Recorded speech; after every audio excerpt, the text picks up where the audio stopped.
बिस्मिल्लाहिर्रहमानिर्रहीम। Previous video में हम कहाँ तक पहुँचे थे? हम यहाँ तक पहुँचे थे कि हाइड्रोजन आयन की सिक्रेशन करानी है तो दो ही मैकेनिज्म होते हैं, या तो मैं इसको टाइट्रेबल एसिड की फॉर्म में रिलीज़ करवा दूँ या फिर इसको मैं अमोनियम की फॉर्म में रिलीज़ करवा दूँ। तो दोनों मैकेनिज्म को हम समझते हैं वन बाय वन। तो वही वाली बात कि डायग्राम बनाने में टाइम लगेगा तो हम पका पकाया हलवा इस्तेमाल करेंगे। वो पका पकाया हलवा किसी न किसी किताब को हम इस्तेमाल कर लेंगे। तो पहला जो मैकेनिज्म होगा हाइड्रोजन आयन को सिक्रेशन करने वाला वो होगा in the form of titratable acid की फॉर्म, यानी HPO4 नेगेटिव 2 की फॉर्म में। तो हम इसको स्टार्ट करते हैं। इस डायग्राम में अगर हम देखें तो ये क्या रीनल इंटरस्टिशियल फ्लूइड है, यानी ये ब्लड है, जबकि ट्यूबुलर ल्यूमिन है जहाँ से हमने इसको सिक्रेट करवाना होगा। और ये ट्यूबुलर सेल्स हैं। ये ट्यूबुलर सेल्स कौन सी होगी? अल्फा इंटरकलेटेड सेल्स होगी। किस जगह के होंगे? लेट डिस्टल ट्यूब्यूल और कॉर्टिकल कलेक्टिंग ट्यूब्यूल के। तो मैंने आपको बताया था कि चाहे वो प्रोक्सिमल ट्यूब्यूल हो, चाहे वो लूप ऑफ हेनले हो, चाहे वो डिस्टल ट्यूब्यूल हो, जो मेजर प्राइमरीली जो फोर्स होती है ना, जो कि पंपिंग प्रोवाइड करती है, जो बेस पर होती है रीअब्जॉर्प्शन और सिक्रेशन के लिए, वो होती है सोडियम पोटेशियम एटीपीएस पंप। तो सोडियम पोटेशियम एटीपीएस पंप करता क्या है? ये 3 सोडियम को ये सिक्रेट करता होता है, यानी बाहर यानी इंटरस्टिशियल फ्लूइड में डालता है, और 2 पोटेशियम को सेल के अंदर फेंकता होता है, जिसकी वजह से ये प्राइमरीली जो फोर्स होगी रीअब्जॉर्प्शन के लिए और सिक्रेशन के लिए वो अचीव होगी। तो इसमें होगा क्या? इसमें यह होगा कि जो कार्बन डाइऑक्साइड होगी वो किसी मेटाबॉलिज्म की वजह से प्रोड्यूस हुई। उस कार्बन डाइऑक्साइड ने वाटर के साथ रिएक्शन किया तो क्या हो गया? क्या बन गया? H2CO3 यानी कार्बोनिक एसिड। जो कार्बोनिक एसिड बनाने के लिए एंजाइम कौन सा होगा? Carbonic anhydrase type 2। जब कार्बोनिक एनहाइड्रेस बन गया तो ये क्या करेगा? डिसोसिएट करेगा। ये बाइकार्बोनेट आयन की फॉर्म में रिलीज हो गया। और एक हाइड्रोजन आयन, जो बाइकार्बोनेट आयन होगा वो क्या हो जाएगा? रीअब्सॉर्ब हो जाएगा। इसके लिए एक स्पेसिफिक ट्रांसपोर्टर होगा। लेकिन जो हाइड्रोजन आयन होगा वो बाहर सिक्रेट हो जाएगा। वो हाइड्रोजन आयन कैसे सिक्रेट हो गया? क्योंकि सोडियम पोटेशियम एटीपीएस पंप ने सेल के अंदर सोडियम की कंसंट्रेशन को काफी कम कर दिया। तो जो सोडियम फिल्टर हो गया, तो वो सोडियम सेल के अंदर मूव करने की कैपेसिटी रखता है। जब वो sodium secondary active transport mechanism के थ्रू सेल के अंदर आने की कोशिश करेगा तो हाइड्रोजन आयन इसके साथ क्या करेगा? रिमूव हो जाएगा। तो इसका मतलब ये काउंटर ट्रांसपोर्ट मैकेनिज्म है, यानी सोडियम हाइड्रोजन काउंटर ट्रांसपोर्ट। जो हाइड्रोजन आयन रिलीज हो गए तो एक बफर होता है, एक बफर जिसको बोलते हैं हम HPO4 नेगेटिव 1। ओके, वैसे नेगेटिव 2 आना चाहिए था यहाँ पर, नेगेटिव 2। वो क्या करेगा? वो हाइड्रोजन आयन के साथ क्या करेगा? रिएक्शन करेगा। क्या करेगा? रिएक्शन करेगा। यहाँ पे इसने सोडियम के साथ बाइंड किया हुआ ना, जब माइनस नहीं दिखाया हुआ, वो हाइड्रोजन के साथ रिएक्शन करके H2PO4-1 बना लेगा। ये H2PO4- ये यूरिन के अंदर रिलीज हो जाएगा in the form of titratable acid की। तो इस तरह हाइड्रोजन आयन की सिक्रेशन होगी अल्फा इंटरकलेटेड सेल से in the form of titratable acid. तो यहाँ पे लिख देता हूँ मैं टाइट्रेबल एसिड। तो ये तो होगी सिक्रेशन होगी in the form of titratable acid. दूसरा मैकेनिज्म ये होता है कि उसको अमोनियम के फॉर्म में रिलीज करा दूँ। अमोनियम का मतलब नाइट्रोजन एटम। तो नाइट्रोजन एटम बनाना है तो मुझे किसी ना किसी अमाइनो एसिड को यूज़ करना पड़ेगा। वो अमाइनो एसिड कौन सा होगा? वो होगा ग्लूटामीन होगा। कौन सा अमाइनो एसिड होगा? ग्लूटामीन। तो सबसे पहले जो ग्लूटामीन होगा वो ग्लूटामीन नाइट्रोजन एटम प्रोवाइड करेगा। किसके लिए? क्योंकि अमोनियम बनाने के लिए। तो यहाँ पे देखते हैं, यहाँ पे आपको नजर आ रहा होगा प्रोक्सिमल ट्यूब्यूल। याद रखना हाइड्रोजन आयन की सिक्रेशन प्रोक्सिमल ट्यूब्यूल में नहीं होती, जबकि सिक्रेशन होनी है किस में होनी है? यहाँ पर अल्फा इंटरकलेटेड सेल्स के अंदर। यहाँ पे देखिएगा, यहाँ पे भी अल्फा इंटरकलेटेड सेल्स थे जहाँ पर रीअब्जॉर्प्शन नहीं बल्कि सिक्रेशन हो रही थी। जब से एक हाइड्रोजन आयन की सिक्रेशन हो रही थी तो उसके साथ एक ही बाइकार्बोनेट आयन की सिक्रेशन रीअब्जॉर्प्शन हो रही थी। जब एक हाइड्रोजन आयन की सिक्रेशन हो रही थी तो उसके साथ एक बाइकार्बोनेट आयन की रीअब्जॉर्प्शन हो रही थी। तो इसका मतलब अल्फा इंटरकलेटेड सेल्स के अंदर नेट हाइड्रोजन आयन की सिक्रेशन भी होगी, नेट बाइकार्बोनेट आयन की रीअब्जॉर्प्शन भी होगी। हम इसको देख रहे थे ग्लूटामीन, क्योंकि ग्लूटामीन ही नाइट्रोजन एटम प्रोवाइड करेगा अमोनिया बनाने के लिए। तो जो ग्लूटामीन होगा वो कहाँ से होगा?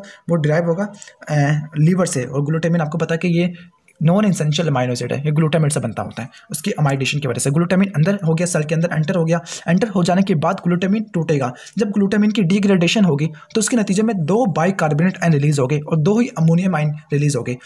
तो एक ग्लूटामीन के टूट जाने से 2 बाइकार्बोनेट आयन की क्या होगी? रीअब्जॉर्प्शन होगी। और 2 अमोनियम आयन की क्या होगी? सिक्रेशन होगी। वो अमोनियम आयन बाहर यानी ट्यूबुलर ल्यूमिन में सिक्रेट कर दिए जाएंगे। वहाँ पर क्लोराइड आयन होगा तो उससे रिएक्शन करके क्या करेंगे? NH4Cl के फॉर्म में ट्यूबुलर फ्लूइड के अंदर सर्कुलेट करेंगे। और इसकी ट्रांसपोर्ट कराने के लिए ये भी काउंटर ट्रांसपोर्ट होगा। कौन सा मैकेनिज्म होगा? Counter transport. वही वाली बात होगी, सोडियम पोटेशियम एटीपीएस पंप ने सोडियम आयन की कंसंट्रेशन को सेल के अंदर काफी कम कर दिया, जिसकी वजह से जो सोडियम सेल के अंदर आने की कोशिश करेगा, फाइनली अमोनियम इसको यूज करते हुए, इसकी एनर्जी को यूज करते हुए बाहर रिमूव हो गया। चलो ये तो हो गया। अब हम आगे देख लेते हैं यहाँ पर, या फिर हम कोई इससे भी कोई अच्छी डायग्राम हम यूज कर लेते हैं। ओके, इस डायग्राम में देखिएगा एक सेल दिखाया हुआ है, एक ब्लड और एक ल्यूमिन। सेल कौन सा होगा? लेट डिस्टल ट्यूब्यूल का अल्फा इंटरकलेटेड सेल।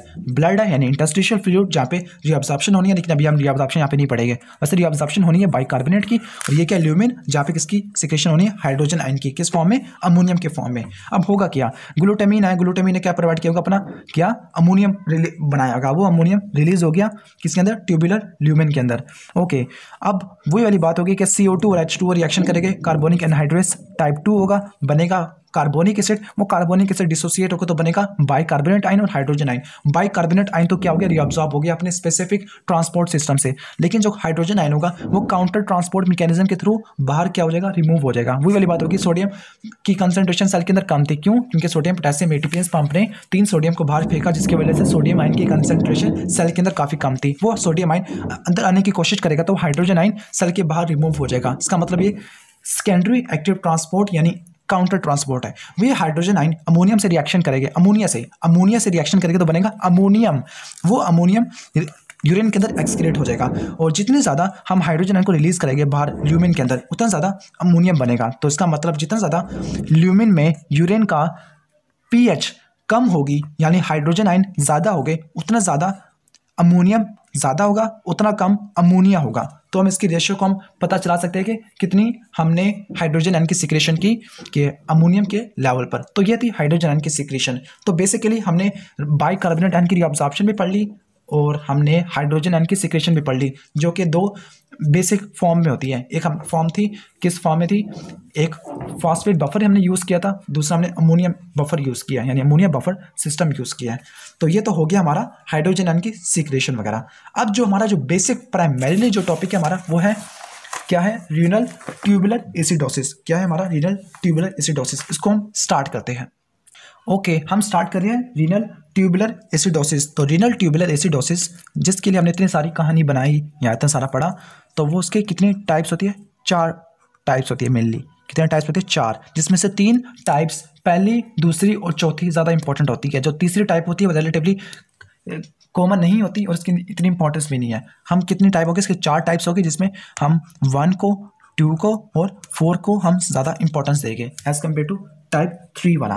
तो हम इसको 1 बाय 1 स्टार्ट करते हैं न्यू पेज से। तो हम इसको लिख लेते हैं नए सफ़े से। ओके, हम स्टार्ट करिए renal tubular acidosis type 1।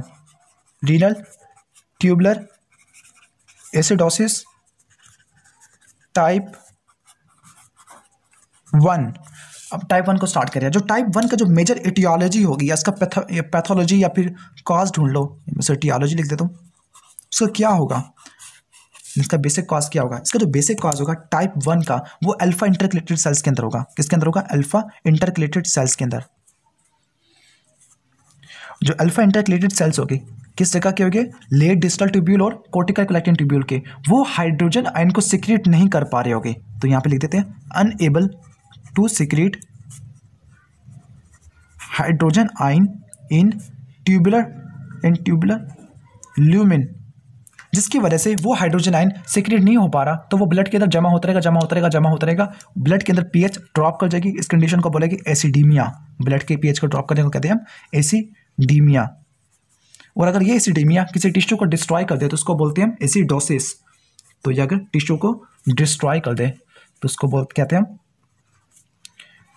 Acidosis. तो ये तो हो गया कि इसका मेजर एटियोलॉजी क्या है कि जो अल्फा इंटरकलेटेड सेल्स होती है वो हाइड्रोजन आयन को ये सिक्रेट नहीं कर पा रहे। वो सिक्रेट क्यों नहीं कर पा रहे? क्या चीज़ मसला आ गई? तो उसको हम देख लेते हैं डायग्राम से, वही वाली डायग्राम से। इस डायग्राम में देखिएगा कि अगर हाइड्रोजन आयन को सिक्रेट ना कर पाना तो क्या कहाँ पे मसला आ सकता है। एक पंप है हाइड्रोजन, ये कौन सा पंप है? Hydrogen ATPase। कौन सा पंप है ये? हाइड्रोजन ATPase, जो कि हाइड्रोजन को पंप कर रहा है। या फिर सोडियम हाइड्रोजन काउंटर ट्रांसपोर्ट, या फिर पोटेशियम हाइड्रोजन काउंटर ट्रांसपोर्ट, ये भी होता है, लेकिन यहाँ पे बनाया हुआ नहीं है। इन पंप्स में मसला आ गया तो ये भी हो सकता है। या फिर कोई ऐसी हमने मेडिसिन ली, यानी लिथियम या फिर एम्फोथेरेसिन B, ये क्या करती है? ये हाइड्रोजन आयन की परमिएबिलिटी को क्या करती है? ये बढ़ा देती है टुवर्ड्स द ब्लड परमिएबिलिटी को क्या कर देती है? बढ़ा देती है। कौन? लिथियम और एम्फोटेरेसिन, यानी असल में एक कंसंट्रेशन ग्रेडियंट को ब्लड की तरफ मूव करवा देती है, जिसकी वजह से जो हाइड्रोजन आयन ब्लड में ज़्यादा लीक आउट करते रहते हैं। या फिर जो एक किसकी बाइकार्बोनेट आयन की रीअब्जॉर्प्शन होती है तो वो बाइकार्बोनेट और क्लोराइड एक्सचेंजर से होती है, बाइकार्बोनेट और क्लोराइड एक्सचेंजर से होता है, जिसकी वजह से जो बाइकार्बोनेट आयन बाहर मूव करता है यानी ब्लड के अंदर मूव करता है, क्लोराइड अंदर की तरफ मूव करता है। अगर इसमें म्यूटेशन आ जाए इसकी वजह से भी क्या होगा, जो इंटरकलेटेड सेल्स है वो बाइकार्बोनेट आयन को लूज कर रही है। तो इसके मेजर कॉजेज हमने क्या क्या पढ़े उसको नोट कर लेते हैं। तो पहला कॉज क्या होगा, mutation in the pump, mutation in the exchanger, और मेडिसिन क्या क्या हमने लिया है। तो इसकी कॉजेज को देख लेते हैं। कॉजेज पहला जो कॉज होगा वो जेनेटिक म्यूटेशन इन, इसको यहां पे कर लेता हूं, genetic mutation in hydrogen ATPase pump जिसको बाहर की तरफ फेंक रहा था, या फिर हाइड्रोजन पोटेशियम एटीपीएस पंप, या फिर hydrogen sodium counter transport mechanism, किसी भी मसला आ सकता है काउंटर। या फिर इसका दूसरा मेजर कॉज क्या हो सकता है, दूसरा मेजर कॉज ये हो सकता है कि अगर कोई मेडिसिन लेते हैं, मेडिकेशन लेते हैं, फॉर एग्जाम्पल लिथियम और एम्फोथेरेसिन बी, ये हाइड्रोजन आयन की परमेबिलिटी को बढ़ा देती है। किस तरह बढ़ा देती है, अगर ये ट्यूबुलर ल्यूमिन की तरफ बढ़ाएगी तो फिर एल्किलोसिस होनी चाहिए, लेकिन ये ब्लड की तरफ बढ़ाती है, जिसकी वजह से फाइनली क्या होगा, ये हाइड्रोजन आयन की परमेबिलिटी बढ़ जाने की वजह से हाइड्रोजन आयन ब्लड के अंदर ज़्यादा जमा होते रहेंगे, तो हाइड्रोजन आयन की परमेबिलिटी क्या हो जाएगी, ज़्यादा हो जाएगी, जिसकी वजह से हाइड्रोजन आयन की सिक्रेशन फाइनली क्या हो रही है, इसमें नहीं हो रही। तीसरे में देखते हैं कि genetic mutation in chloride bicarbonate exchanger, जो कि बाइकार्बोनेट आयन की रीअब्जॉर्प्शन कराता था, एक्सचेंजर लिख देते हैं। ओके, तो फाइनली हम ये कह सकते हैं कि ओवरऑल बात करूं तो यहाँ पर जो किडनी है वो फेल हो गई है, यानी अल्फा इंटरकलेटेड सेल्स फेल हो गया है। तो यहाँ पर लिख देते हैं failure to excrete titratable acid and ammonium, जिसकी वजह से फाइनली क्या होगा, हम कह सकते हैं फेलियर टू एसिडिफाई यूरिन। तो दो कीवर्ड्स आपको आने चाहिए कि failure to excrete titratable acid और अमोनियम, दूसरा फेलियर टू एसिडिफाई यूरिन। तो ये तो हो गया इसका बेसिक कॉजेज हो गए। तो ये था टाइप 1। तो टाइप 1 में बेसिक मसला क्या होगा, अल्फा इंटरकलेटेड सेल्स के अंदर, और इसमें म्यूटेशन ट्रांसपोर्ट सिस्टम में भी आ सकती है, या फिर मेडिकेशन हमने यूज़ की उसकी वजह से भी हो सकता है। तो ये था टाइप 1। जो टाइप 2 है उसको देख लेते हैं।